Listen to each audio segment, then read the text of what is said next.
عليكم ورحمة الله. فيديو جديد من فيديوهاتنا شوكة وسكينة. النهاردة ان شاء الله هنقدم مع بعض اكلة ظريفة وجميلة وحلوة جدا. الاكلة دي انا عن نفسي ما كنتش اعرفها قبل كده، ما كنتش بعملها عند بيت بابا وكده، بس لما جيت عند حماتي لقيتهم بيعملوها، فهي قالت لي انا هعلمها لك. علمتها لي بقى. تعرفوا المثل اللي بيقولك علمناهم الشحاتة سبقونا على البيبان؟ دلوقتي حماتي وجوزي ما بياكلوش الاكله دي غير من ايديا، وبيطلبوها مني دايما، واي حد بيجي عندهم بيطلبها مني.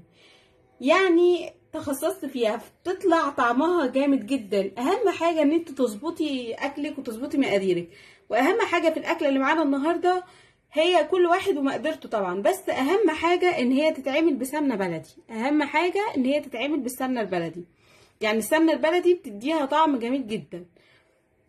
ومعايا هنا حوالي لتر شوربه، ومعايا هنا حوالي نص كيلو باميه او اقل من نص كيلو. انا جايباها مقطعاها نظام ترانشات، هوريكم برضو ايه بتتقطع ازاي. ثواني.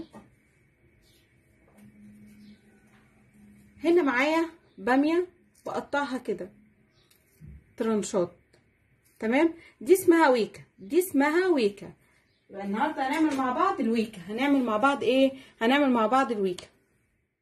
تمام يا حبايبي، هنبدأ مع بعض. هنشوف هنعمل ايه. هناخد الشوربة بتاعتنا نحطها في حاجة على النار، تمام كده.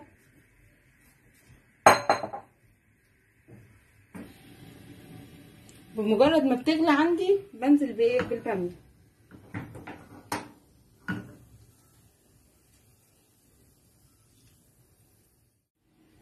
هنا حبايبي الشوربة غليت معايا.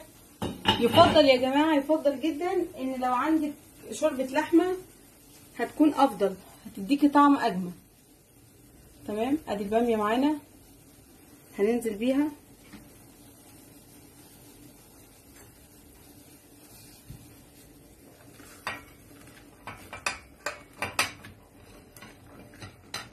الاكلة دي سهلة جدا، ممكن الناس المغتربين يعملوها بنفسهم، بتبقى جميلة جدا وحلوة قوي.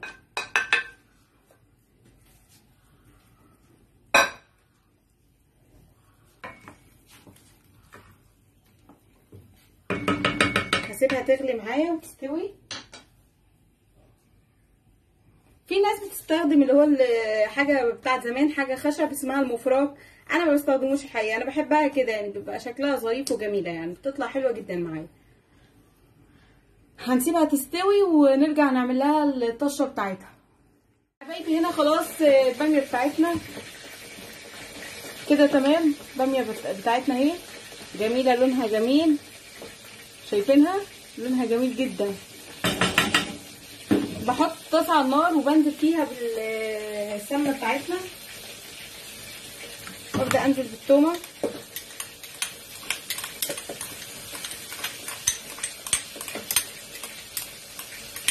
الحاجه المهمه يا جماعه وانتوا بتعملوا الطشه، دايما ما تخليش التومه بتاعتك يعني تاخد لون زياده، علشان ما تتحرقش منك، وبتدي مراره شويه في الملوخيه، او لو باميه زي الباميه اللي احنا بنعملها، نوع الباميه اللي احنا بنعمله. فتخلي بالك ان الطشه بتاعتك تبقى ايه، ما تاخدش لون جامد، يعني ما تغيرش معاكي قوي التومه.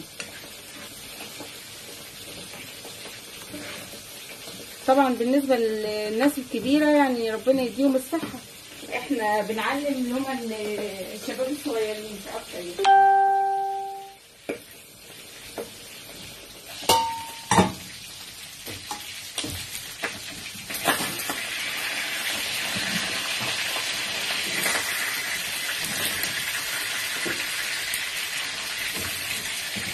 كنت عايزه طاسه اكبر عشان ايه قلت دي هتنفع شغاله زي كده، مفيش حاجه تقف قدامنا، يعني ايه اي حاجه تتصرفي.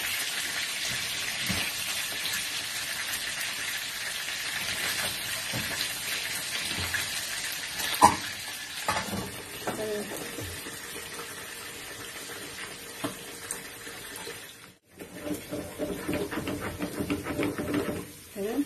شايفين لونها سنه بسيطه في النار. سبحان الله وبحمده، سبحان الله العظيم. كلمة سبحان الله وبحمده سبحان الله العظيم وهم بجد يعني. طلع لك ريحة الأكل جامدة جدا. تمام كده.